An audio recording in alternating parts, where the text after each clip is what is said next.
Thank you. तो परमेश्वर पिता का धन्यवाद हो इस सुंदर समय के लिए। आप सभी को प्रभु यीशु मसीह में प्रेम नमस्कार। और मेरे प्रियो, मेरी आवाज़ ठीक आ रही है? जी। तो अब देखिए कि मैं इस विषय पर मनन कर रहा था पर्सनली। और जो बात मैं इन दिनों देख रहा हूँ कि परमेश्वर की योजना, एक लंबा समय हमको बीत गया। मैं पर्सनली अगर अपनी बात करूँ तो लंबा समय बीत गया वचन की शिक्षाओं को प्राप्त करते और बहुत सारी बातों को सीखते हुए। परंतु जिस चीज़ के लिए परमेश्वर ने अपने पुत्र को इस पृथ्वी पर भेजा और मेरे और आपके लिए भेजा, उसका सबसे बड़ा मेन अ, जो मकसद है परमेश्वर पिता का, वो ये है कि वो मुझे और आपको अपना पुत्र करके ग्रहण करे। और ये परमेश्वर का, मैं इस बात पर अटक गया और प्रभु ने मेरे मन को इस बात पे लगाया कि परमेश्वर के पुत्र और पुत्रियां, परमेश्वर के संतान। और इसीलिए मुझे और आपको ये बात बहुत अच्छे से समझना चाहिए कि मैं और आप इस पृथ्वी पर जो हमारी कॉलिंग है, जो परमेश्वर ने हमको बुलाया, वो इसलिए प्रभु यीशु मसीह में बुलाया ताकि वो हमको स्वर्गीय स्थानों पे ले सके, ताकि वो हमारे अंदर में अपने स्वभाव को डाल सकें और मैं और आप प्रभु यीशु मसीह की समानता में बदलते चले जाएँ। और इसी बात पे मैं जब ध्यान देने लगा, तो जब परमेश्वर एक व्यक्ति को इस पृथ्वी पर उसके लिए एक योजना बनाए रहते हैं कि मैं इसको एक समय में बुलाऊँगा और उसके बाद उसको धर्मी ठहराऊँगा और धर्मी ठहराने के बाद मैं उसकी महिमा करूँगा। ये परमेश्वर की इच्छा है और सबसे बड़ी इच्छा है कि मैं और आप उनके पुत्र अर्थात अपने प्रभु यीशु मसीह के समानता में पाए जाएँ। और इसीलिए मैं अब यही इसी विषय में कुछ बातें शेयर करना चाहूँगा कि जैसे-जैसे हम परमेश्वर की नज़दीकी में बढ़ते जाते हैं, अर्थात मैं इसको ऐसे बोलूँगा कि जैसे-जैसे परमेश्वर पिता हम पर अपना दया दिखाते जाते हैं, वैसे-वैसे हम परमेश्वर पिता की योजनाओं को अपने जीवन के लिए, प्रभु यीशु मसीह को और जानने लग जाते हैं और जानते रह जाते हैं कि क्यों और क्या। बाइबल में हम देखते हैं और आपने भी देखा होगा कि कभी भी आपका मन नहीं भर सकता इस पुस्तक से। कभी भी ऐसा नहीं हो सकता कि हमने सब जान लिया है। ये परमेश्वर पिता मुझे और आपको एनकरेज करते हैं प्रतिदिन कि मैं और आप पवित्र शास्त्र को इस तरीके से जानें, ऐसी बातों को देखें जो अब तक हमसे छिपी रही।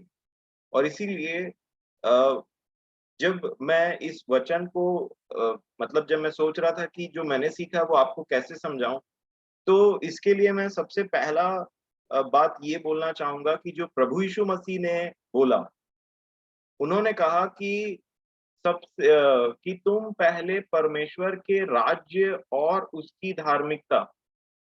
और इसी बात में बहुत एक इम्पोर्टेंट मैसेज है कि परमेश्वर का राज्य और परमेश्वर की धार्मिकता। और जब ऐसा कहा गया कि तुम पहले परमेश्वर के राज्य और उसके धार्मिकता की खोज करो, तो आप देखिए कि मनुष्य की धार्मिकता भी है। और मनुष्य की धार्मिकता से जब तक मैं और आप निकल करके परमेश्वर की धार्मिकता में नहीं पहुंच जाते हैं, तब तक हमने उसके धर्म को पहचाना भी नहीं है, उसकी धार्मिकता को पहचाना भी नहीं है। क्योंकि अगर आप देखेंगे तो यूहन्ना रचित सुसमाचार में जब 17 अध्याय में प्रभु यीशु मसीह प्रार्थना कर रहे थे, तो उन्होंने पिता को एज़ अ धर्मी पिता करके संबोधित किया। धार्मिक लिखा है। अगर आप देखेंगे इस बात को, तो यूहन्ना 17 अध्याय, इससे पहले मैं आपको ज़रूर एक सीक्वेंस में जा रहे हैं हम, तो मत्ती रचित सुसमाचार निकालिए। मत्ती रचित सुसमाचार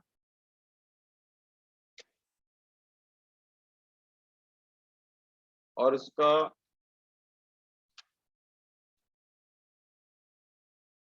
6वाँ अध्याय और उसका 33 वचन। प्रभु ने सबसे पहले यहाँ पे उन्होंने बोला, इसलिए पहले तुम, मत्ती 6 और उसका 33, इसलिए पहले तुम परमेश्वर के राज्य और उसके धार्मिकता की खोज करो। तो यहाँ पे सबसे पहली बात है कि जितने भी इस पृथ्वी वाले हैं, जितने भी मनुष्यों की कैटेगरी में आते हैं, सबसे पहले उनको अपने धर्म को साइड में रख करके परमेश्वर की धार्मिकता का खोज करना पड़ेगा। जब तक एक व्यक्ति अपने धर्म, अपने काम और अपने अच्छाइयों को कंटिन्यूअसली देखते रहता है और उसने कभी परमेश्वर की तरफ ध्यान नहीं दिया, प्रभु यीशु मसीह को नहीं जाना, तब वैसे लोगों के विषय में जो है यशायाह नबी 64 अध्याय में लिखते हैं कि हमारे धर्म के काम तो मैले चिथड़े कपड़ों के समान में है। क्योंकि जब तक मान लीजिए ये मैं हूं और ये मेरी धार्मिकता है और ये परमेश्वर है और ये उनकी धार्मिकता है, तो जब तक मैं परमेश्वर की ओर, परमेश्वर से जब तक मेरा मुलाकात नहीं हो जाता वचनों के द्वारा या एक अनुभव के द्वारा, तब तक मैं, मेरे धर्म के काम मुझे बहुत अच्छे लगते रहेंगे। और जिस दिन मेरा जो सामना है वो परमेश्वर के धार्मिकता से हो जाता है, तब एक व्यक्ति बोलता है कि मेरे काम, मेरे धर्म के काम मैले और चिथड़े कपड़ों के समान में है। और तब वो अपने आप को पापी मानने के लिए रेडी हो जाता है, जैसा हम जानते हैं।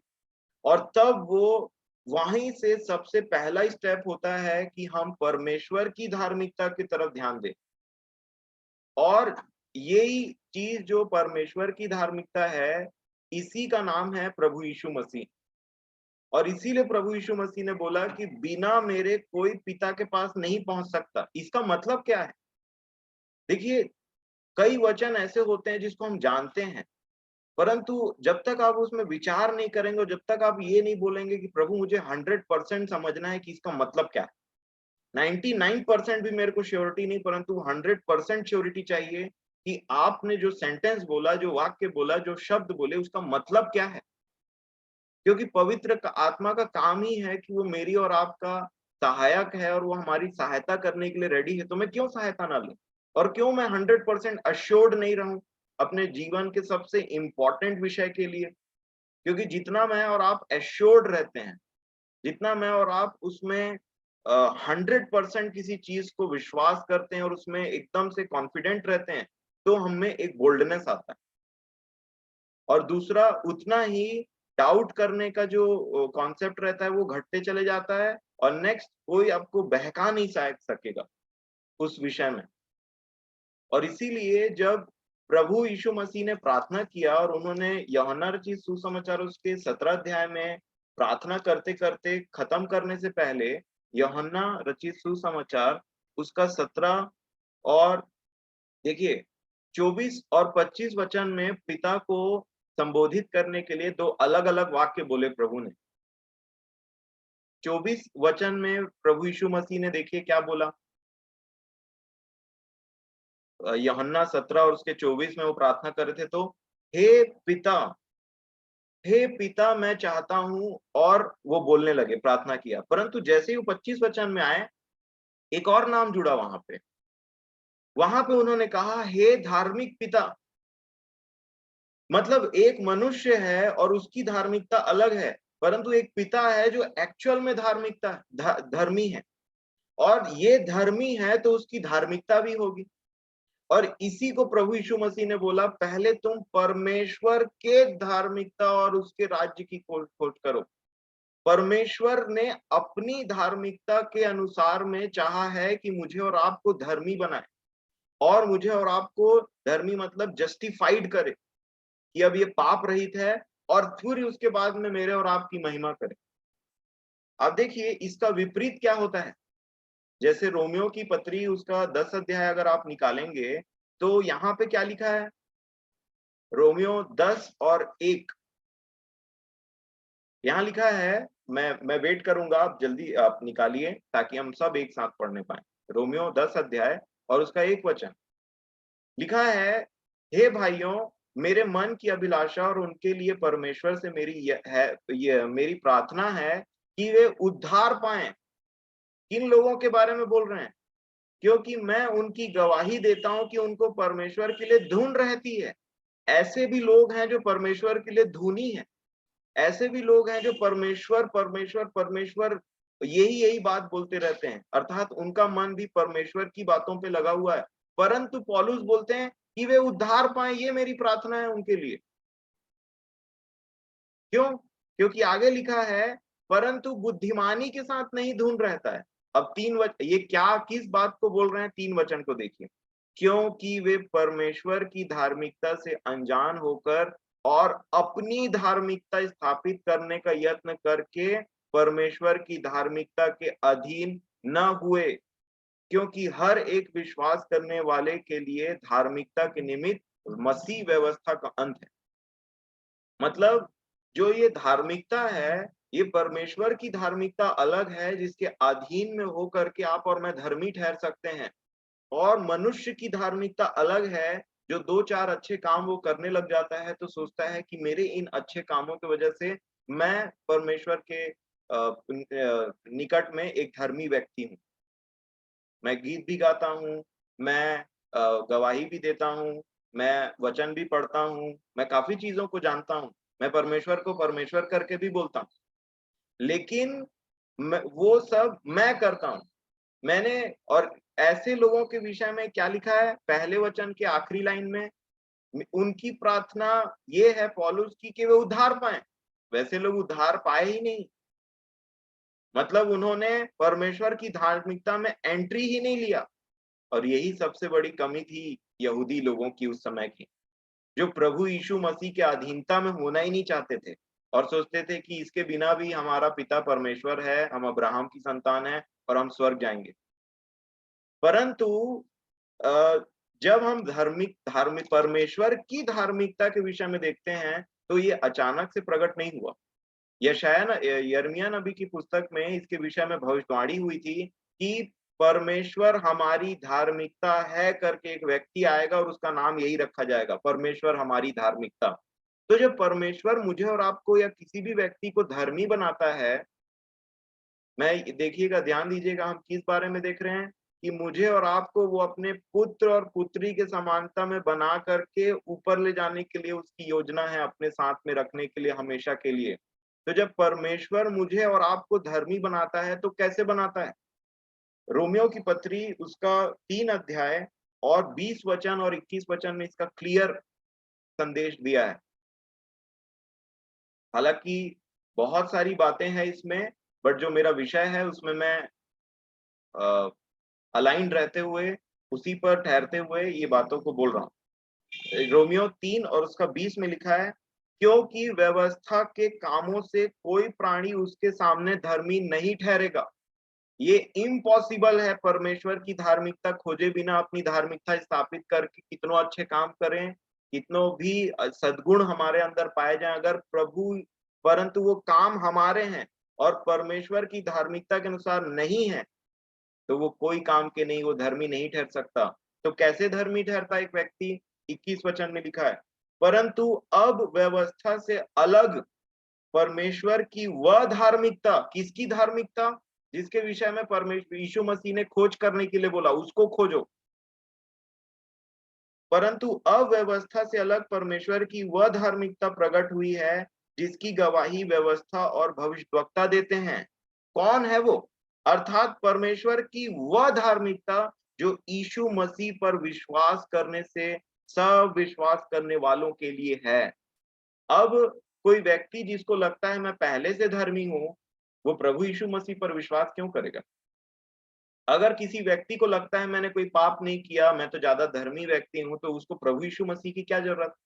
और इसीलिए प्रभु यीशु मसीह ने बोला, मैं धर्मियों के लिए नहीं आया, मैं पापियों के लिए आया।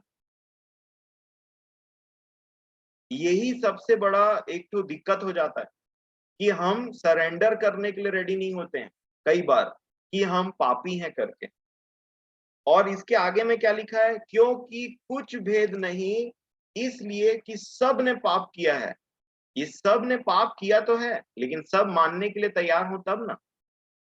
क्योंकि अगर कोई व्यक्ति मानने के लिए तैयार नहीं कि मैंने पाप किया है, और वो अच्छे बुरे कामों को बैलेंस करके सोचता है मैं कि 5 रुपए का अच्छा काम कर दिया, जिससे 10 रुपए की बुराई में से 5 रुपए घट गया, ये उसका बैलेंस ये ऐसा वाला है कि कुछ कुछ अच्छा काम कभी करते हैं, कुछ कुछ बुरा काम भी करते हैं, लेकिन हम उतने बुरे नहीं हैं, हम पापी नहीं है, हम ऐसे नहीं वैसे। ये जहां हम अपने विषय में जस्टिफिकेशन देने लग जाते हैं ना, तो परमेश्वर की धार्मिकता के अंडर में आने से हम अपने आप को हटा देते हैं, क्योंकि क्या लिखा है, सब ने पाप किया है। और जब सब ने पाप किया है तो मानने में क्या गड़बड़ी।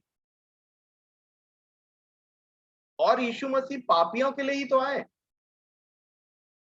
कि परमेश्वर अपनी, मेरे प्रियो मैं आपसे पूछता हूं, आप अपने आप से पूछिए, क्योंकि मैंने ये चीज अपने आप से देखा और ध्यान दिया कि मैं परमेश्वर की महिमा क्यों करूं, मैं यीशु मसीह के लिए उसके गीतों को क्यों गाऊं, मैं उसके प्रेम में क्यों बने रहूं।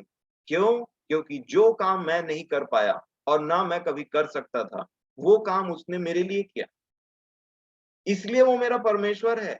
जब मैं माफी को डिजर्व भी नहीं करता था, मैं उस लायक भी नहीं था कि कोई मुझे माफ करे, तो उसने मुझे माफ किया, इसलिए वो मेरा प्रभु है।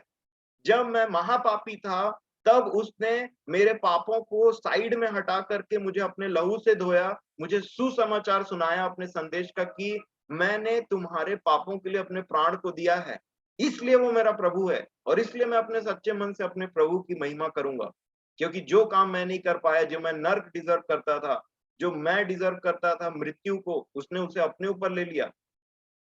और ये कब होगा? जब मैं अपने आप को पापी करके मानता हूं तो। मैं ये नहीं बोलता कि आप बार-बार अपने आप को पापी करके माने, परंतु मैं स्टार्टिंग से लेकर आखिरी तक ये बात बता रहा हूँ, ये संदेश है कैसा?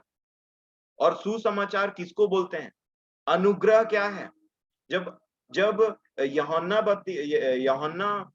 जो चेले थे, उन्होंने अपना सुसमाचार का जो लिखा, सुसमाचार है यूहन्ना रचित सुसमाचार, उसमें उन्होंने लिखा सच्चाई और अनुग्रह यीशु मसीह के द्वारा आया और हमने अनुग्रह पर अनुग्रह पाया। तो ये अनुग्रह है क्या? ये अनुग्रह, सबसे महान अनुग्रह ये है कि जब हम पापी थे, जब हम कुछ नहीं कर सकते थे अपने लिए, तो परमेश्वर ने अपने पुत्र को भेजा ताकि वो कुर्बान हो और वो हमारे लिए अपने प्राणों को दे।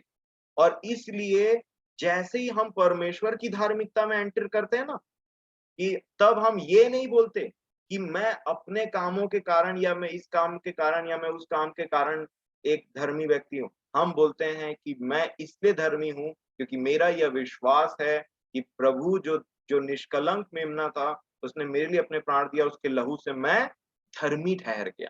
ये विश्वास है। और यही विश्वास बहुत सारे जो जो लोग जो ऐसे घराना भी है जो बचपन से प्रभु यीशु मसीह की बातों को जानते हैं, वो इस बात पर विश्वास नहीं कर पाते कई बार। और इसलिए एक विवेक ऐसा रहता है जो आपको कंडेम करते रहेगा लगातार, जो आप पर दोष लगाते रहता है, क्योंकि हमारा विश्वास है नहीं, जो पुरानी बातों को याद दिलाता और कई बार ऐसा करता है कि दोष लगाना, ऐसा किया तुमने, वैसा किया था, उसको भूल गए, ऐसा करके बहुत सारी बातों में दोष लगाने का काम करता है। परंतु जो विश्वास करता है, यहाँ पे आगे मैं पढ़ना चाहूंगा, देखिए 24 वचन को देखिए। परंतु उसके अनुग्रह से उस छुटकारे के द्वारा जो मसीह यीशु में है, ये अनुग्रह यही चीज है। और ये अनुग्रह क्या है? एक फ्री गिफ्ट है। परंतु उसके अनुग्रह से उस छुटकारे के द्वारा जो मसीह यीशु में है, सेंत मेंत धर्मी ठहराए जाए। सेंत मेंत, फ्री गिफ्ट। और यहाँ पे लिखा है कि एज अ गिफ्ट लिखा है इंग्लिश में। ग्रेस एक गिफ्ट है और गिफ्ट के लिए कुछ काम नहीं किया जाता, उसको बस रिसीव किया जाता है, विश्वास से रिसीव किया जाता है कि मैं धर्मी ठहराया गया। और जिस दिन एक व्यक्ति अपनी सारी धार्मिकता को छोड़ करके सरेंडर करता है अपने पापों को देख करके और विश्वास करता है, तो वो परमेश्वर की धार्मिकता का खोज कर लिया और उसमें एंटर कर गया, वो प्रभु यीशु मसीह के नाम से। यही इस तरीके से मैं और आप बोलते हैं ये ग्रेस है भाई, हम अनुग्रह में जीते हैं। और इसलिए पौलुस अपने सारी पत्रियों में लिखते थे, परमेश्वर का अनुग्रह और उसकी शांति तुम्हारे साथ हो। ग्रेस अपॉन ग्रेस, अनुग्रह। और इसलिए क्या लिखा है कि 25 वचन में उसे परमेश्वर ने उसके लहू के कारण एक ऐसा प्रायश्चित ठहराया जो विश्वास करने से कार्यकारी होता है। याद रखिएगा, विश्वास करने से कार्यकारी होता है कि जो पाप पहले किए गए और जिन पर परमेश्वर ने अपनी सहनशीलता के कारण ध्यान नहीं दिया, उनके विषय में वह अपनी धार्मिकता प्रकट करे। अपनी धार्मिकता प्रकट करे। किसकी धार्मिकता? अपनी धार्मिकता। और अपनी धार्मिकता क्या होती पता है? जिसमें मनुष्य परमेश्वर के सामने स्वर्ग जाकर के घमंड करने ना पाए कि मैं इसलिए यहाँ पे आया हूं कि मैंने कुछ अच्छे काम किए, परंतु उसके जीवन का नींव और वो पहला फाउंडेशन ही प्रभु यीशु मसीह बन जाए, ताकि जो लोग स्वर्ग में पहुंचे वो परमेश्वर के नाम का इसलिए धन्यवाद दे प्रभु यीशु मसीह के नाम से। और हम इसलिए परमेश्वर का प्रभु यीशु मसीह के नाम से धन्यवाद देते हैं क्योंकि हमने अपने पापों से उसके लहू के द्वारा उस पर विश्वास करके हम धर्मी ठहराए गए। और ये होता है परमेश्वर के धर्म की खोज। प्रभु यीशु मसीह क्या बोल रहे थे आपको पता है? इनडायरेक्टली वो बोल रहे थे कि परमेश्वर की धार्मिकता और उसके राज्य की खोज करो, मतलब मेरे पास आओ, मेरी खोज करो, क्योंकि परमेश्वर की धार्मिकता ही यीशु मसीह से प्रारंभ होती है मेरे प्रियो। और ये एक फ्री गिफ्ट है जिससे हमारा विवेक धुल सकता है, साफ हो सकता है विश्वास के द्वारा। और जब विवेक साफ होता है और शुद्ध होता है ना, तो यही नहीं, इसके बाद परमेश्वर एक होप देता है, एक आशा देता है कि मैं तुमको जहां मैं हूं वहां लेकर के जाऊंगा। और इसीलिए ये 3 कुछ स्टेप्स हैं जो मैंने परमेश्वर के वचन से देखा। अगर आप देखें यही रोमियो की पत्री में उसका 8 अध्याय में जो वचन पढ़ा जा रहा था आज ये मीटिंग स्टार्ट होने से पहले, और वहां पे 29 वचन पे मैं आपका ध्यान लेकर के जाना चाहूंगा। हम अपने पर्पस को पहचाने, ये बहुत जरूरी है। रोमियो 8 का 29 में ऐसा लिखा है, 8:28 से पढ़ूंगा मैं।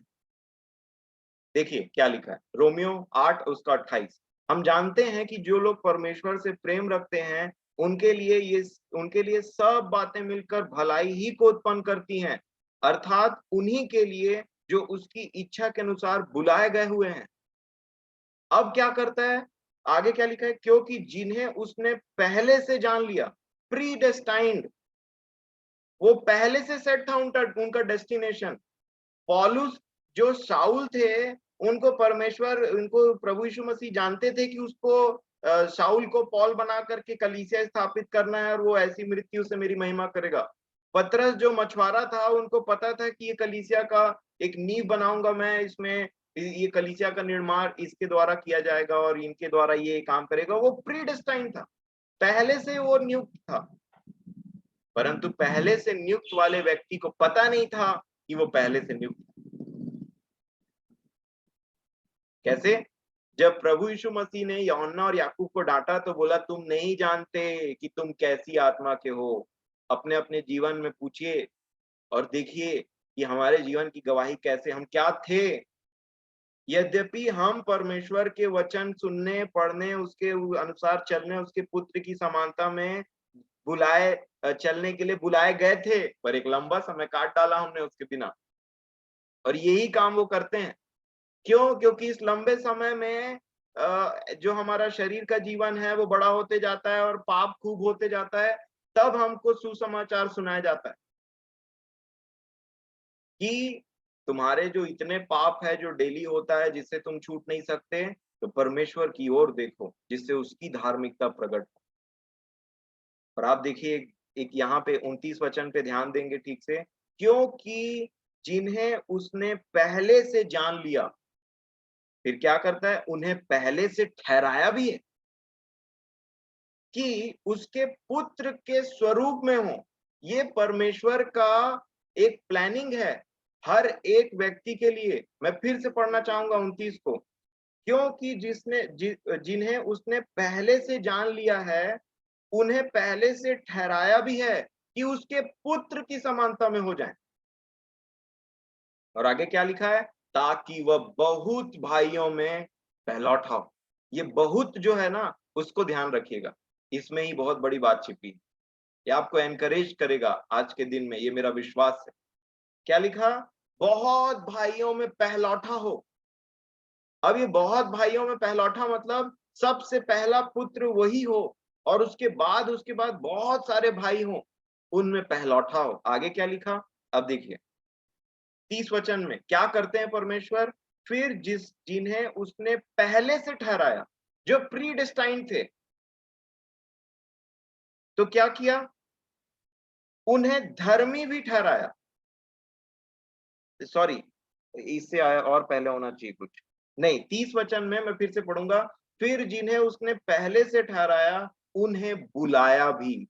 बुलाता है परमेश्वर, जो हमारी गवाही होती कि जिस दिन हमने नया जीवन पाया, ये चीज को विश्वास किया, हम कहीं और थे। मान लीजिए कि मैं कोरबा में रहता हूँ, एक अमन चाचा दिल्ली में रहते हैं।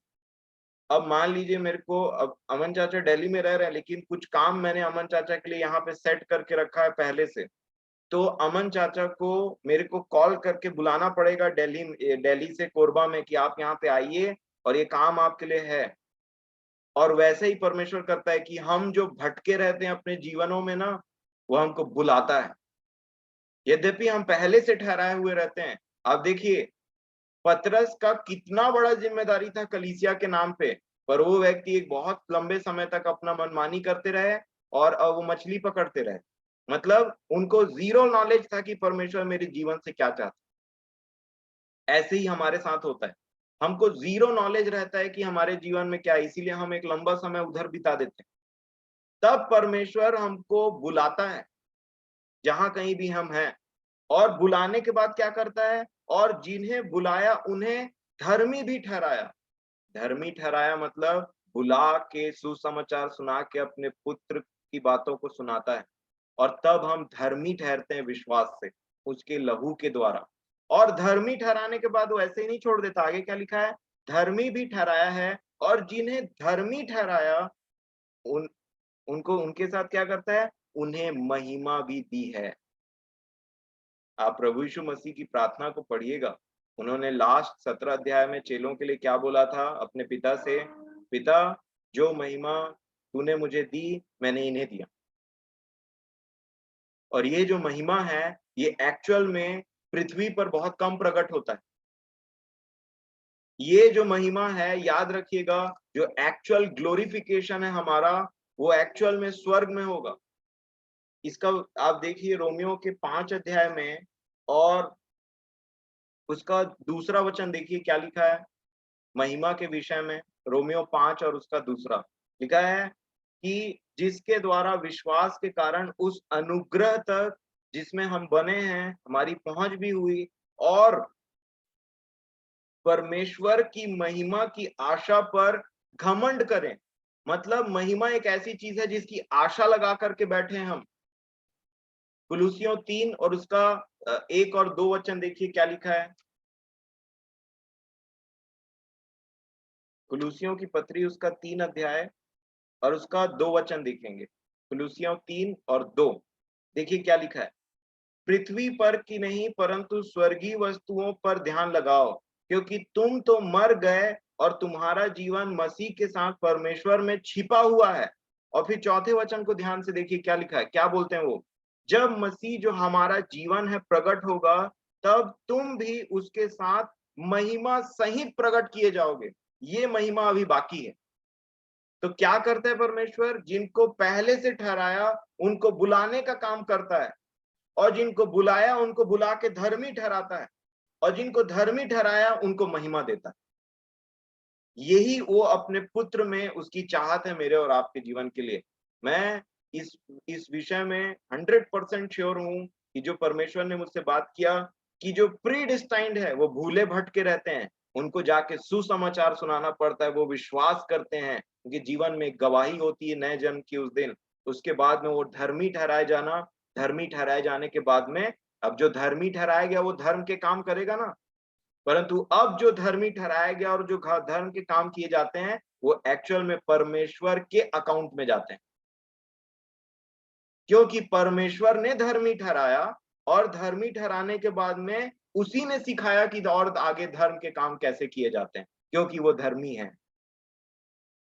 और फिर धर्मी ठहराने के बाद में वो महिमा देते हैं। इसी को यूहन्ना की जो पत्री है उसमें अलग तरीके से यूहन्ना ने लिखा। पहला यूहन्ना की पत्री देखिए, उसका 3 अध्याय। पहला यूहन्ना 3 अध्याय और उसका 1 वचन। यहाँ पे भी सेम बात चल रहा है। लिखा है ये पहला यूहन्ना 3 के 1 में, देखो पिता ने हमसे कैसा प्रेम किया है कि हम परमेश्वर की संतान कहलाएं। ये है एश्योरेंस मेरे प्रियो। ये बात हम सबके पास होना चाहिए। मैं इसी विषय में आज बात कर रहा हूँ, जिसको मैंने स्टार्ट पहले से आरंभ किया, थोड़ा बिगिनिंग से स्टार्ट किया, ताकि ये क्लियर हो जाए, ताकि आप भी क्लियर रहें और जिससे आप बात करें अपने जीवन की गवाही देने के लिए, उसको भी ये बात बड़े ठीक से क्रमानुसार समझा सकते। कई बार ऐसा होता है कि लोगों को समझाएं सिखाएं तो कैसे समझाएं, क्या गवाही दें। तो हम खुद सीक्वेंस से जानते रहेंगे तो वो हमारे लिए इजी होते रहेगा। जिस कॉन्सेप्ट को मैं ही नहीं जानता ठीक से, उसको मैं दूसरे को कैसे समझाऊंगा। और इसीलिए आगे क्या लिखा है, मैं फिर से पढ़ूंगा 3 का 1, देखो पिता ने हमसे कैसा प्रेम किया है कि हम परमेश्वर की संतान कहलाएं, और हम हैं भी। इस कारण संसार हमें नहीं जानता, क्योंकि उसने उसे भी नहीं जाना। अब दूसरे वचन को देखिए, हे प्रियो, अब हम परमेश्वर की संतान हैं, और अभी तक यह प्रकट नहीं हुआ कि हम क्या कुछ होंगे। ये है महिमा,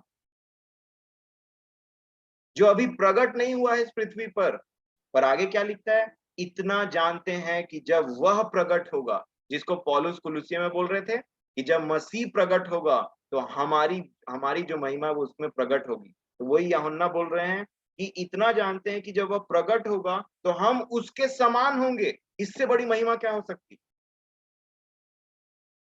आप सोच सकते हैं इससे हायर लेवल का महिमा, कि जब वह प्रकट होगा तो हम उसके समान होंगे, और जैसा वह है उसको वैसा ही देखेंगे जैसा वह है।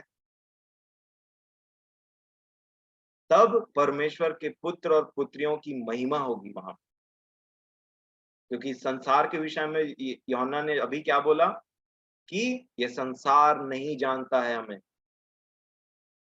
मेरे प्रियो, मैं इसको फिर से एक बार आपके सामने रिवाइज कर दूं कि कैसे परमेश्वर पापियों को बुला के अपने पुत्र में मुझे और आपको विश्वास के द्वारा अपना और पुत्र और पुत्रियां बना लेता है। ये कितना सुनहरा अवसर है, ये कितना ऊंचा पद है जो परमेश्वर ने हमें दिया। ये कैसी अनमोल बातें हैं जो प्रभु यीशु मसीह में परमेश्वर ने हमको अपना पुत्र और पुत्री बना लिया। क्योंकि यही बात लिखा है कि परमेश्वर का कैसा प्रेम है, देखो ऐसा बोल रहे थे यूहन्ना, कि हम उसके संतान कहलाते हैं। और मैं आपको बताना चाहता हूं, जो एनकरेजमेंट की बात है, कि परमेश्वर के संतान का जो पोजीशन है वो एक्चुअल में प्रभु यीशु मसीह में न्यूमरस है। काफी पोजीशंस हैं, काफी वो जगह खाली है जिसको मुझे और आपको एक्वायर्ड करने की जरूरत है, मुझे और आपको पाने की जरूरत है। क्योंकि ये प्रभु यीशु मसीह का की बातें हैं। यूहन्ना रचित सुसमाचार उसका 14 अध्याय और 1 वचन से पढ़ेंगे। देखिए यहाँ पे प्रभु ने क्या बोला।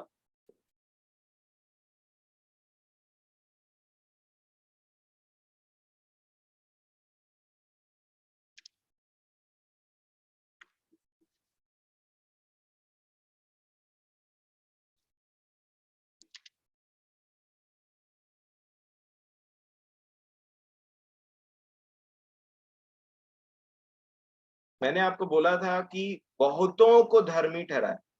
बहुत बहुत ये शब्द को याद रखिएगा। और यहाँ यीशु मसीह एक बात बोलते हैं जो मुझे काफी एनकरेज किया। ये यूहन्ना रचित सुसमाचार 14 अध्याय का 2 वचन देखिए क्या बोला उन्होंने, मेरे पिता के घर में बहुत से रहने के स्थान हैं। कितने हैं? बहुत से। ये बहुत शब्द को याद रखिएगा। इससे आपको एनकरेजमेंट मिलेगा कि अगर बहुत है तो मेरे लिए भी प्रभु यीशु मसीह मरा, तो मैं क्यों नहीं। जिस एक्चुअल में जिस कॉन्फिडेंस के साथ में पौलुस बात करते थे ना, क्या बोलते थे वो, परमेश्वर हमारी ओर है तो हमारा विरोधी कौन हो सकता है ना। न स्वर दूत, न ऊंचाई, न गहराई, कोई चीज मुझे परमेश्वर के प्रेम से अलग नहीं कर सकता। मतलब वो बोलते थे मेरे लिए जो पोजीशन रखा है वो रखा है। और उसको मैं कोई मुझे छीन नहीं सकता। ये बात प्रभु ने भी बताया कि पिता सबसे बड़ा है और उसके हाथ से उसकी भेड़ों को कोई छीन नहीं सकता। और इसीलिए आपको और मुझे एक एश्योरेंस रहना चाहिए और होना ही है। देखिए यहाँ पे क्या लिखा है, दूसरे वचन में प्रभु बता रहे हैं कि कितना है। मेरे पिता के घर में बहुत से रहने के स्थान है। अब हम बहुतायत वाले पे ध्यान देंगे। बहुत से रहने के स्थान हैं, यदि ना होते तो मैं तुमसे कह देता, क्योंकि मैं तुम्हारे लिए एक जगह तैयार करने जाता हूँ। और यदि मैं तुम्हारे लिए जगह तैयार करूं तो फिर आकर तुम्हें अपने यहाँ ले जाऊंगा, कि हाँ, जहां मैं रहूं वहां तुम भी चलो। रहो। और देखिए, यही इन्होंने बोला, प्रभु ने बोला मेरे पिता के घर में कितने स्थान हैं, 1 2 10 20 100 1000। क्योंकि अगर कम रहते तो 2000 साल तक तो भर जा रहता। तो आज सुसमाचार कहाँ रहता, हमारे लिए तो जगह ही नहीं बचता। हम तो 2000 साल बाद सुन रहे हैं इस सब चीज को, है ना। वो तो हाउसफुल हो जाता मेरे प्रियो। कई कई जगह में ऐसा बताते हैं अब जगह नहीं है, बुकिंग हो गया, सब खत्म, ऐसा बोल देते हैं। परंतु वो बोलता है कि बहुत से जगह हैं जो 2000 साल तक नहीं भरे, और जब तक वो चाहेगा तब तक वो अलाउ करके एंट्री देता जाएगा। इतना जगह है। तो आप बोलेंगे ये कैसी बात है। आप देखिए, इस बहुत सारे जगह में वो चाहते हैं कि मेरा और आपका भी एक घर तैयार करे, ताकि मैं और आप उसमें रहें। ये सब स्वर्गीय बातें हैं, जिसमें मन लगाने के लिए पृथ्वी की बातों में से मन हटाना पड़ता है। तब जाकर के ये बातें रियलिस्टिक होते जाती हैं, असली होती जाती हैं। नहीं तो सब कहानी है। इसीलिए जैसे ही मुझे और आपको इन वचनों पर विश्वास होता है, हमारा पूरा माइंडसेट क्या है, विश्वास का डेफिनेशन अनदेखी वस्तुओं का प्रमाण है। क्यों है? क्योंकि उसने कहा है, और वो अपने वचन से कभी नहीं मुकरता। ये बहुत वाला जो बात है ना, इसको समझते हैं थोड़ा, कि क्यों उसने कहा बहुत से स्थान है, जो इतने समय तक वो आज तक उसका वचन ऐसा ही बोलता है। अगर आप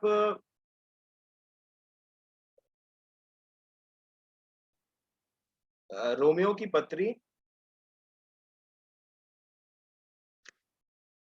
और उसका 5 अध्याय और उसका 12 वचन से पढ़िएगा। समय की कमी के होने के कारण मैं पूरा नहीं पढ़ूंगा। आप जरूर पढ़िए रोमियो की पत्री 5 अध्याय और 12 वचन से। यहाँ पे मैं स्टार्टिंग बता देता हूँ क्या है। ये आदम की बात कर रहे हैं उत्पत्ति से, और बोल रहे हैं इसलिए जैसा एक मनुष्य के द्वारा पाप जगत में आया, ठीक है, और उसके कारण क्या हुआ, और पाप के द्वारा मृत्यु आई। किसके द्वारा पाप आया?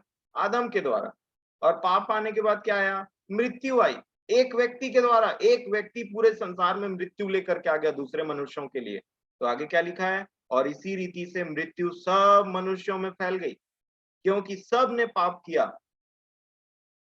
अब इसी को वो बोल रहे, एक तरफ आदम जिसके पाप के कारण बहुत सारी मृत्यु आई, बहुत सारे लोग मरे, मृत्यु के चंगुल में फंस गए, उन्होंने मृत्यु ने निगल लिया उनको। परंतु एक समय आया जिसके बाद परमेश्वर ने अपने पुत्र को भेजा, और उस पुत्र में वो जीवन था जिसने मृत्यु को निगल लिया। इस चीज को समझिए, आदम के द्वारा पाप आया, पाप ने मृत्यु उत्पन्न की और मृत्यु ने सब मनुष्यों को मार दिया। परंतु जब पुत्र आया परमेश्वर का, तो उसने एक्चुअल में मृत्यु को ही खत्म कर दिया और अनंत जीवन को लाया। और उसके विषय में क्या लिखा है आपको पता है? आप इसको पढ़ लीजिएगा। मैं पढ़ना चाहूंगा 15 वचन। यहाँ लिखा है, पर जैसी अपराध की दशा है वैसे अनुग्रह के वरदान की नहीं है। इस पर ध्यान दीजिएगा। जैसे अपराध की दशा वैसे अनुग्रह की वरदान की नहीं, क्योंकि जब एक मनुष्य के अपराध से बहुत लोग मरे, ऐसे ही हुआ था ना, तो परमेश्वर का अनुग्रह और उसका जो दान एक मनुष्य के अर्थात यीशु मसीह के अनुग्रह से हुआ, बहुत लोगों पर अवश्य ही अधिकाई से हुआ। ये बहुत वाला कैटेगरी में मुझे और आपको बिल्कुल रहना है। बहुत मतलब वो जो उद्धार प्रभु यीशु मसीह से होता है। और क्या लिखा है 17 वचन को देखिए, क्योंकि जब एक मनुष्य के अपराध के कारण मृत्यु ने उस एक ही के द्वारा राज्य किया, वो राज्य फैलाता जाए जो मृत्यु का था। तो क्या लिखा है, तो जो लोग अनुग्रह और धर्म रूपी वरदान बहुतायत से पाते हैं, वे एक मनुष्य के अर्थात यीशु मसीह के द्वारा अवश्य अनंत जीवन में राज्य करेंगे। और इस प्रकार क्या होगा कि मृत्यु को जो निगलते हुआ है उसके भी जो बहुत सारे लोगों को जो मृत्यु ने खराब किया, वैसे ही बोल रहा है कि अनुग्रह का वरदान ऐसा नहीं होगा, वो बहुत सारे लोगों को धर्मी बनाएगा और अनंत जीवन में प्रवेश कराएगा। किसके द्वारा? प्रभु यीशु मसीह के द्वारा। अगर वो बहुत नहीं होते तो ये वचन ऐसा नहीं लिखा जाता जो इसी में आगे क्या लिखा है। 8 वचन में हमने क्या पढ़ा, ये सॉरी 8 अध्याय में, रोमियो 8 अध्याय उसका 29 वचन को देखिए और ये बहुत को समझिए।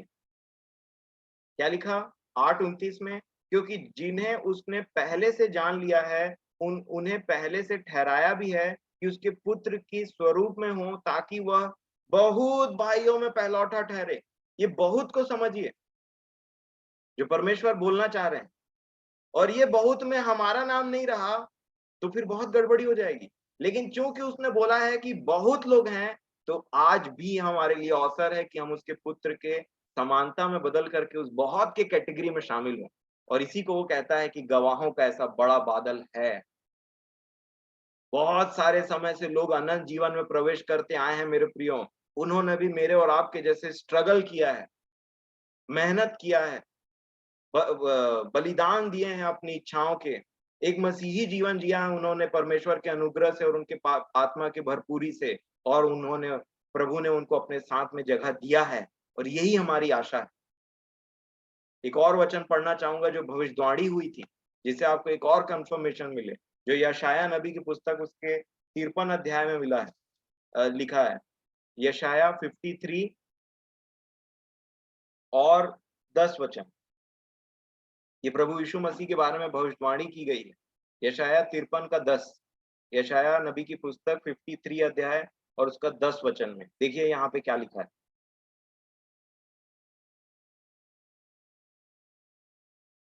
यहाँ लिखा है, तो भी यहोवा को यह भाया कि उसे कुचले।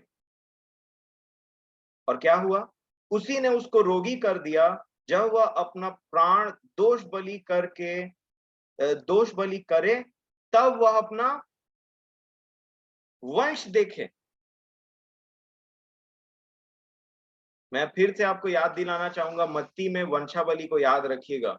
अब्राहम की संतान, दाऊद की संतान और यीशु मसीह की वंशावली, जिसका आगे नाम नहीं लिखा हुआ है। इसका मतलब ये नहीं है कि वंशावली खत्म हो गई। इसका मतलब ये है कि विश्वास के द्वारा उस वंशावली में बहुत से लोग ऐड होते जा रहे हैं, जिनका नाम जीवन की पुस्तक में लिखा जा रहा है। ये ऐसी बातें हैं, प्रभु मेरी और आपकी सहायता करे कि आप इन्हें समझ सकें और अपने अंदरूनी जीवन में, अपने भीतरी मनुष्यत्व में सामर्थ पाएं इन बातों को सुनने के बाद में। आशीषित हों। और क्या हुआ देखिए, 53 के 10 को मैं फिर से पढ़ूंगा। तो भी यहोवा को यही भाया कि उसे कुचले, उसी ने उसको रोगी कर दिया। जब वह अपना प्राण दोष बलि करे, तब वह अपना वंश देखने पाएगा। और कैसा होगा उसका वंश? क्या लिखा है? वह बहुत दिन जीवित रहेगा, उसके हाथ से यहोवा की इच्छा पूरी हो जाएगी। वह अपने प्राणों को दुख उठाकर वह अपने प्राणों का दुख उठाकर उसे देखेगा और तृप्त होगा। और क्या लिखा है? अपने ज्ञान के द्वारा मेरा धर्मी दास बहुतेरों को धर्मी ठहराएगा। ये है परमेश्वर की धर्म और राज्य की बात जो प्रभु बोल रहे थे। बहुतेरों, फिर से बहुतेरों बोला, बहुत, क्योंकि उसका वंश थोड़ा मोड़ा नहीं होगा। ये कैसे पॉसिबल हो सकता है कि यीशु मसीह पर विश्वास करने वाले थोड़े हों? ये पॉसिबल ही नहीं। वो तो समुद्र की नाई होंगी, कांच के बिल्लौर के समान वो बहुत होंगे। क्योंकि अब्राहम को ये आशीष मिली है कि जो कोई तारे को गिन पाएगा, जो कोई बालू को गिन पाएगा, वो तेरे वंश को गिन पाएगा। ये वही बातें हैं यहाँ पे वही बात लिखा है कि बहुतेरों को धर्मी ठहराएगा, उसका जो वंश होगा वो बहुतेरों को होगा। इसका एग्जाम्पल कैसे है आपको पता है? क्या परमेश्वर ने कॉन्सेप्ट रखा था प्रभु यीशु मसीह के लिए? यहोवा को ये भाया कि वह उसे कुचले, रोगी बनाए और प्राण को दोष बलि करके दे दे, तो वह अपने वंश को देखेगा।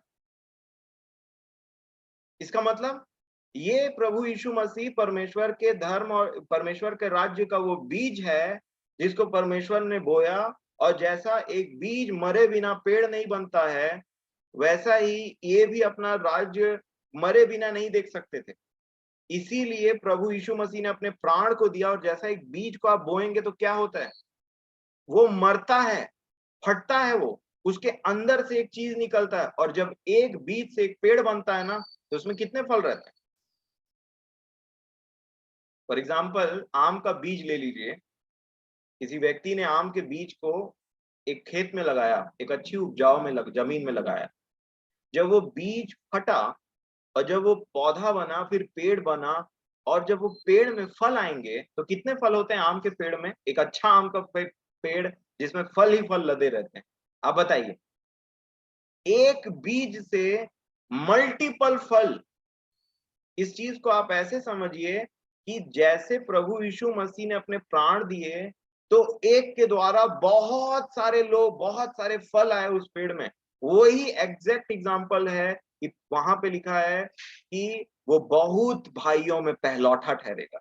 वो बीज है जो सबसे पहले डाला गया, और उसके बाद जो फल आए वो एक्चुअल में उस बीज के कारण आए। और अगर आप ध्यान से देखें तो यही एक एक मैसेज है यहाँ पे जो हमें समझने की जरूरत है कि एक बीज के द्वारा, एक प्रभु यीशु मसीह के द्वारा हंड्रेड्स एंड हंड्रेड्स, थाउजेंड, मतलब बहुत सारे लोग, पेड़ उगा, फल निकले, उनको तोड़ा गया, खत्तों में बटोरा गया, फिर नया नया मौसम आया, फिर वो फले, फिर उनको तोड़ा गया, फिर खत्तों में बटोरा गया। एक बीज से कितना फल आ सकता है आप सोच सकते हैं? ये वही बीज है जो परमेश्वर ने लगाया। इसको समझने के लिए पौलुस ने पहला कुरिन्थियों 15 में एक एग्जाम्पल दिया है। आइए देखें पहला कुरिन्थियों उसका 15 अध्याय में क्या लिखा है, क्या वो बात है। पहला कुरिन्थियों उसका 15 अध्याय उसका 35 वचन। बात चल रही है, अगर मुर्दे जिलाए नहीं जाते तो आओ खाए पिए, और जो हम काम कर रहे हैं उसको छोड़ दें। और उसी से संबंधित ये जो 35 वचन है उसमें लिखा है, पहला कुरिन्थियों 15 के 35 में, अब कोई यह कहेगा मुर्दे किस रीति से जी उठते हैं और कैसी देह के साथ आते हैं? तो आगे क्या लिखा है, हे निर्बुद्धि, जो कुछ तू बोता है जब तक वह न मरे जिलाया नहीं जाता। इसका मतलब क्या है?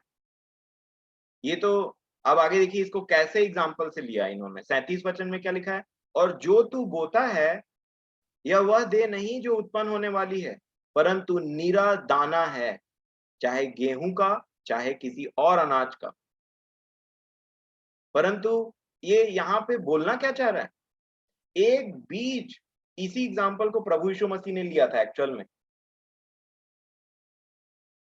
जब तक एक दाना जमीन में पड़ता नहीं, मरता नहीं, तो वो बहुत सफल कैसे लाएगा? और यही एग्जाम्पल है, यही वो बीज है जिसके बारे में हवा से वादा किया गया था। हवा को बोला गया था कि जो तेरी संतान है वो सर्प के सिर को कुचलेगा और वो इसके एड़ी को डसेगा। बीज लिखा है, बीज। यही बीज जो गया जमीन के अंदर, मतलब कब्र में, और वो मरा और वो उगा उसके बाद में, तो वो ऐसा पेड़ बना जिसमें मैं और आप बहुत आयत से उसी पेड़ में बने रह सकते हैं, और उसी में बने हैं तो हमारा जीवन है मेरे प्रियो। और इसीलिए मैं आपसे यही यही आज का बात जो मैं सीख रहा था अपने जीवन के लिए, मैं आपसे शेयर करना चाहता हूँ कि परमेश्वर ने अपने पुत्र में मुझे और आपको स्वर्गीय स्थानों में वो एक्सेस दे करके रखा है।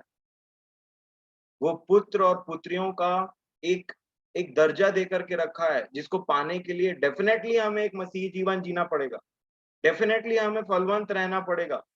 क्योंकि जब यही बात जो हम बोल रहे हैं ना, जब प्रभु ने बोला कि मेरे पिता के घर में बहुत से स्थान हैं, तो थोमा ने पूछ दिया कि प्रभु तू कहाँ जाता है, हमको तो पता नहीं।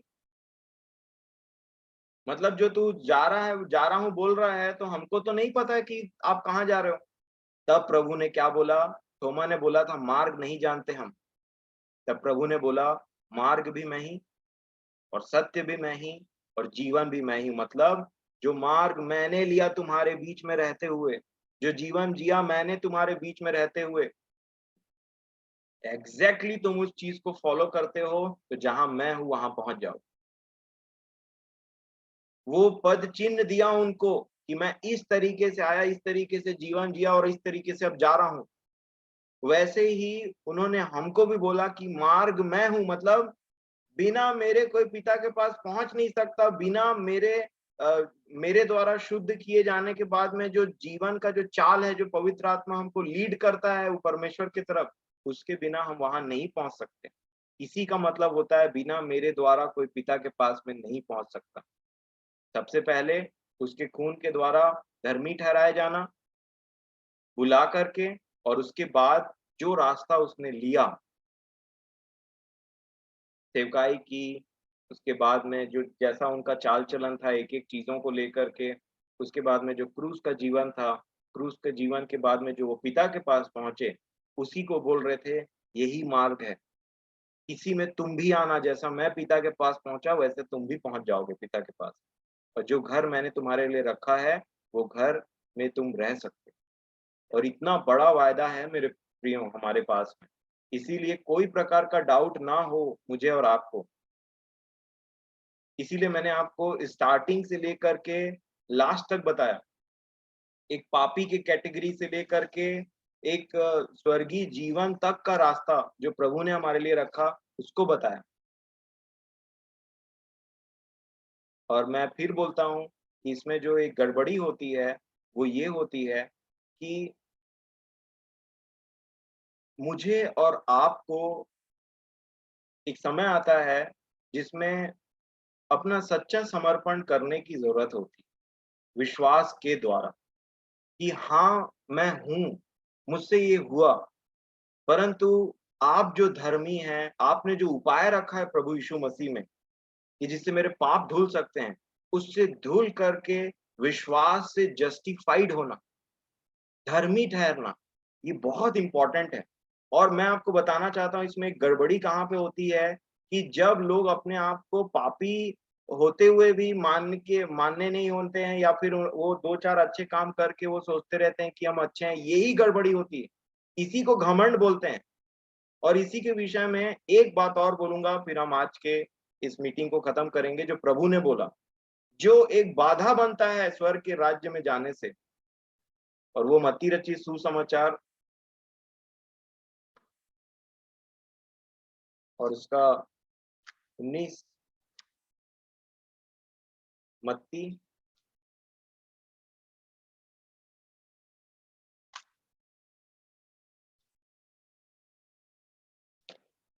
नहीं 21 होगा। हाँ, मत्ती 21 है, 21।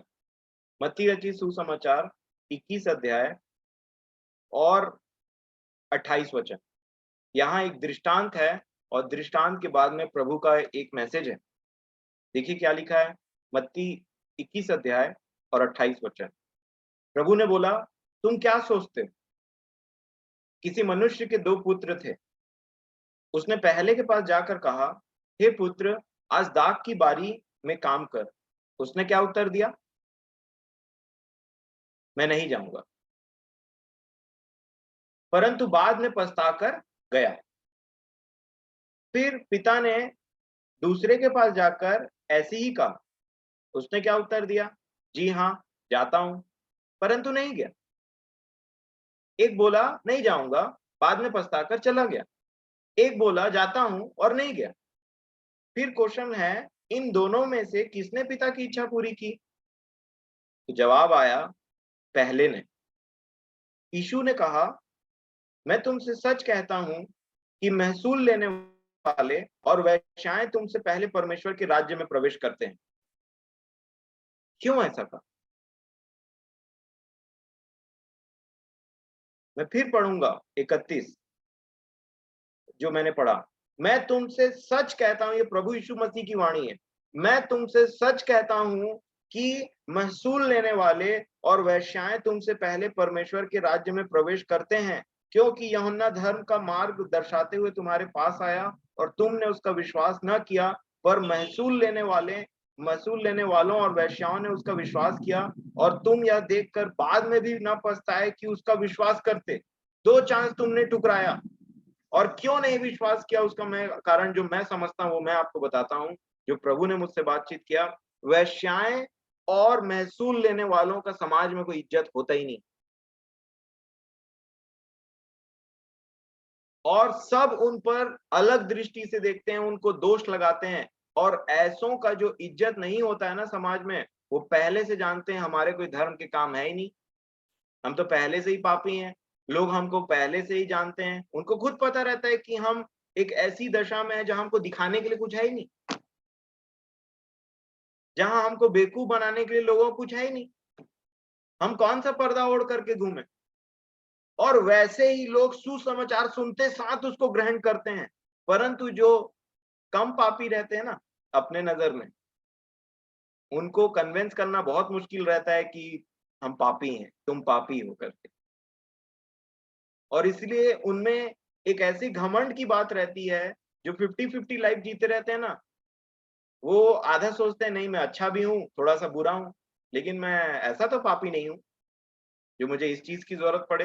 परंतु जो महसूल लेने वाले हैं, जो वेश्याएं हैं, अब थोड़ा इमेजिन करिए क्यों प्रभु ने ऐसा बात बोला, क्यों जक्कई का एग्जाम्पल है, क्यों एक ऐसी स्त्री को तुरंत ग्रहण कर लिया प्रभु ने, जो आकर के वो जटा मानसी का पूरा इत्र उसके पैर पे उंडेल दी, उसको कोई चिंता नहीं थी समाज की। परंतु कुछ ऐसे लोग थे जो क्या सोच रहे थे पता है, हमको वचन का इतना ज्ञान है, हम बचपन से अब्राहम की संतान है, हम यूहन्ना के पास में जाकर के बपतिस्मा लेंगे तो लोग ये नहीं सोचेंगे कि हम पापी हैं, क्योंकि यूहन्ना बपतिस्मा दाता तो नदी में बपतिस्मा देता है, घर में भी नहीं आता, वो तो खुलेआम जाना पड़ता है उसके पास में अपने पापों को मान करके उससे बपतिस्मा लेने के लिए। तो कौन करे भाई ये सब काम? हमारा समाज में कोई इज्जत है? लोग क्या सोचेंगे कि ये व्यक्ति, ये भी जा रहा है बपतिस्मा लेने के लिए, ये भी पापी है, ये भी उस व्यक्ति के पास में जा रहा है जिसके पास में पापों को बोलना पड़ता है और बोलना पड़ता है मुझे बपतिस्मा दो, मेरे मैं मन फिराता हूँ अपने पापों से। इसीलिए प्रभु ने ये बोला कि वेश्याएं और महसूल लेने वाले तुमसे पहले परमेश्वर के राज्य में प्रवेश करेंगे, क्योंकि तुम्हारे पास में भी यूहन्ना भेजा गया, उनके पास में भी यूहन्ना भेजा गया कि बपतिस्मा दे मन फिराओ का, परंतु तुमने सोचा कि तुम थोड़े धर्मी हो, तुम्हारा समाज में कोई इज्जत है, तो तुम नहीं गए उसके पास। परंतु जब कई ने तुरंत बोला और कई वेश्याओं ने बोला, और उनको परमेश्वर प्रभु ने तुरंत क्षमा दिया, और वो परमेश्वर के प्रभु के साथ साथ घूमने लगे, उनके पास उद्धार आया, क्योंकि जक्कई को ये बोला गया था आज इस घर में उद्धार आया है। और जक्कई कौन था? चुंगी लेने वाला, महसूल लेने वाला, एक टैक्स कलेक्टर। मेरे प्रियो, अगर हमारी धार्मिकता हमारी है ना, तो वो खोखली खोखली चीज बाहर से कितना स्ट्रांग दिखे, परमेश्वर जो मन को जानता है, वो जानता है कि हम कितने खोखले हैं अंदर से और कितने भरे हुए हैं। और इसलिए एक अंदरूनी जीवन जो परमेश्वर के सामने खुला हो, ये जीवन जीना बहुत जरूरी है। तो प्रभु मेरी और आपकी सहायता करे, आज भी ये सुसमाचार आपके और मेरे लिए सुसमाचार हो सकता है, जिससे हम मन फिरा करके अपनी धार्मिकता से अलग, जैसा यशायाह नबी ने बोला, परमेश्वर के नबी ने बोला कि हमारे धर्म के काम मैले चिथड़े कपड़ों के समान। प्रभु मेरी और आपकी सहायता करें, ये जो पुत्र और पुत्रियों का पोस्ट उसने दे करके रखा है, उसके लिए हम चाहे सैक्रिफिशियल लाइफ जीना पड़े, चाहे जैसा भी, हम उस हमारा जो फोकस है वो वहां रहे। और इसलिए मैं विश्वास करता हूँ कि परमेश्वर पिता ने इन वचनों से आपसे बोला और बातचीत किया। मनन करिए इस विषय में जो रोमियो की पत्री में से पढ़ा गया, जो प्रभु ने बोला। ये वही बातें हैं जो मैं अपने ओर से नहीं बोलता, परंतु परमेश्वर की वे बातें हैं जो मेरे और आप तक पहुँचाई जाती हैं, बड़े यत्न से, ताकि मैं और आप उस अनंत जीवन से वंचित ना रह जाएँ जो उसने अपने पुत्र में रखा है। न जाने हम हमारा जीवन कितने दिनों का है यहाँ पे, इसलिए बड़े भय के साथ में, डरते हुए परमेश्वर को सरेंडर करें, अनुग्रह माँगे, उनके आत्मा की सहभागिता, उसकी संगति में रहें और अपने-अपने उद्धार के कार्य को बड़े ही गंभीरता के साथ में, बड़े ही सीरियसनेस के साथ में हम आगे बढ़ें। प्रभु मेरी और आपकी सहायता करे। परमेश्वर पिता का धन्यवाद हो प्रभु यीशु मसीह के नाम। आमीन।